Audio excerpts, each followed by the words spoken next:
नमस्कार। आज हम जोन प्लेट की उत्तल लेंस से तुलना करेंगे। दोनों में जो सिमिलरिटीज़ हैं वो क्या हैं? दोनों अभिसारी लेंस के समान कार्य करते हैं।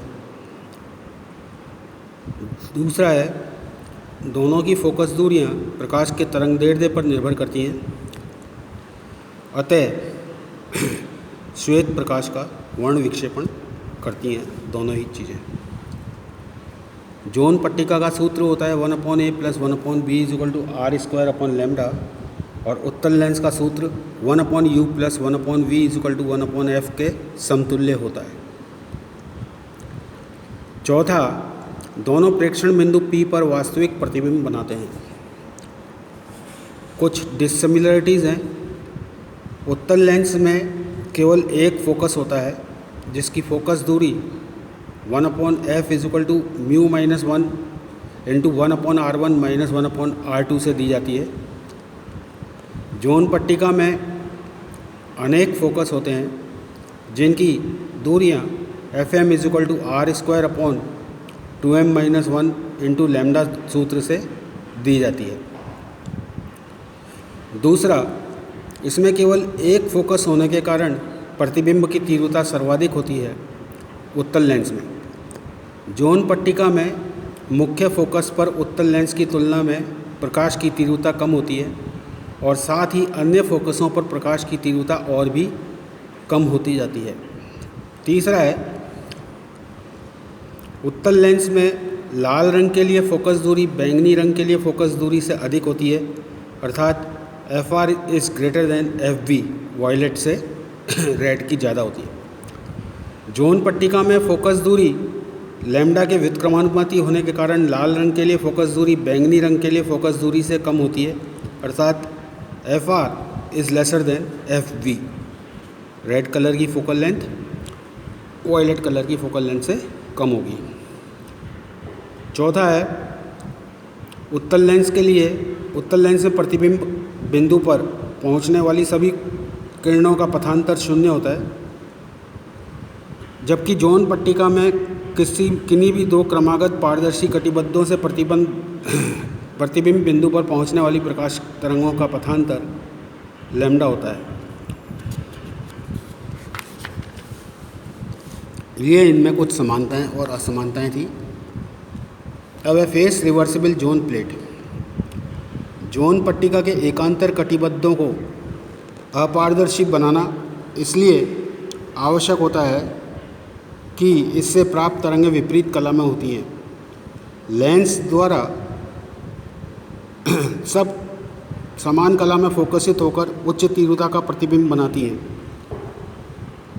अतः यदि किसी युक्ति द्वारा एकांतर अपारदर्शी कटिबंधों को पारदर्शी रखकर अतिरिक्त पथांतर λ/2 या पाई का कलांतर उत्पन्न कर दिया जाए तो प्रतिबिंब पर लेंस की भांति सब तरंगें समान कला में पहुंचेंगी व तीव्रता लगभग 4 गुनी हो जाएगी।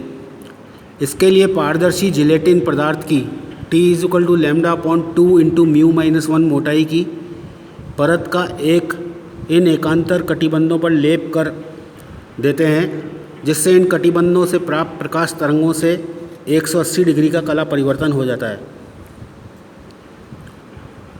यहाँ लैम्ब्डा प्रकाश तरंगों की तरंगदैर्ध्य है तथा म्यू जिलेटिन का अपवर्तनांक है।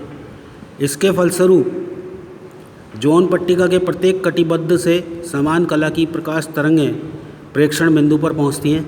इस प्रकार बनी जोन पट्टिका को कला व्युत्क्रमण जोन पट्टिका कहते हैं।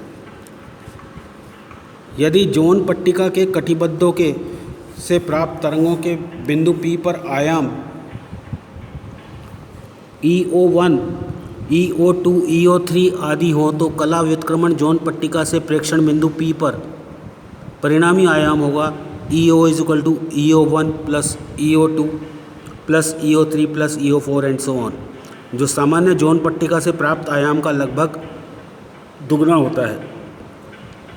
अतः कला व्युत्क्रमण जोन पट्टिका से किसी बिंदु पर परिणामी तीव्रता जोन पट्टिका से उत्पन्न तीव्रता की 4 गुनी होती है।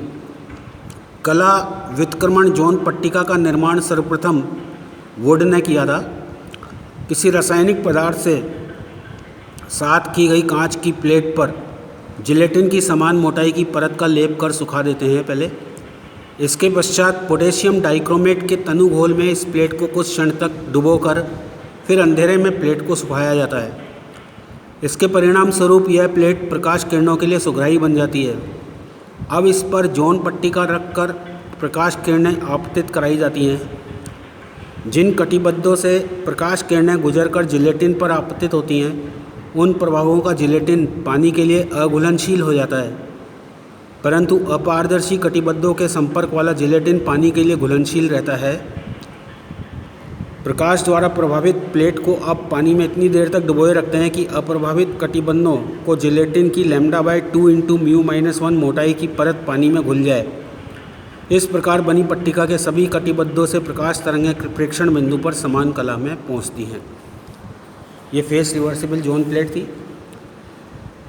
अब बेलनाकार तरंगार्क द्वारा किसी बिंदु पर प्रकाश की तीव्रता एवं अर्ध आवर्ती पट्टियाँ। किसी बिंदु स्रोत से उत्पन्न गोलीय तरंगार्क द्वारा विवर्तन का अध्ययन अभी तक हमने करा है। अब यदि प्रकाश स्रोत रेखीय हो तो ऐसी स्थिति में तरंगार्क बेलनाकार होगा। इस स्थिति में विवर्तन के अध्ययन के लिए संपूर्ण तरंगार्क को अर्धावर्ती पट्टियों में विभक्त किया जाता है। मान लीजिए लैम्डा तरंग दैर्ध्य वाले रेखीय स्रोत AB से उत्सर्जित बेलनाकार तरंगार्क किसी प्रेक्षण बिंदु P पर प्रकाश की तीव्रता ज्ञात करने के द्वारा बिंदु P से एक अभिलंब PO तरंगार्क WW' पर डालते हैं। ये एक स्लिट है जो कि बेलनाकार तरंगार्क को उत्पन्न कर रही है, और यहाँ पर प्रेक्षण बिंदु P लिया है अपन ने। इस P से अपन ने क्या करा, एक अभिलंब डाला जो कि बिंदु O पर काट रहा है।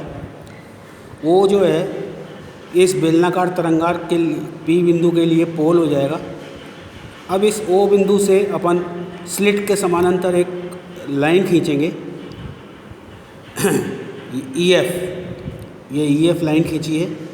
यह रेखा तरंगार्क WW' को 2 बराबर भागों में विभाजित कर देती है। मान लीजिए PO बराबर B है। बिंदु P से अब B + λ/2, B + 2 λ/2, B + 3 λ/2 आदि दूरियां लेकर तरंगार्क पर चाप काटते हैं। ये चाप तरंगार्क पर ध्रुव O के एक तरफ क्रमशः M1, M2, M3 तथा दूसरी तरफ क्रमशः N1, N2, N3 आदि बिंदुओं पर कटते हैं।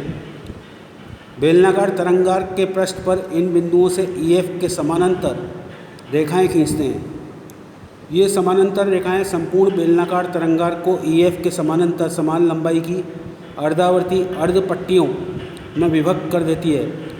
ध्रुव O के एक तरफ क्रमागत पट्टियाँ OM1, M1, M2, M2, M3 तथा ध्रुव O के दूसरी तरफ की पट्टियाँ ON1, N1, N2, N2, N3 मिलकर क्रमशः प्रथम, द्वितीय, तृतीय अर्धावर्ती पट्टियाँ बनाती हैं। अर्थात EF के समानांतर OM1 व ON1 पट्टियाँ मिलकर प्रथम अर्धावर्ती कटिबद्ध, इसी प्रकार से M1, M2 व N1, N2 मिलकर द्वितीय अर्धावर्ती पट्टी बनाते हैं। अर्धावर्ती पट्टी की चौड़ाई ज्ञात करने के लिए हम कल डिस्कस करेंगे कि किस तरह से हम अर्धावर्ती पट्टी की चौड़ाई को ज्ञात करते हैं। Thank you.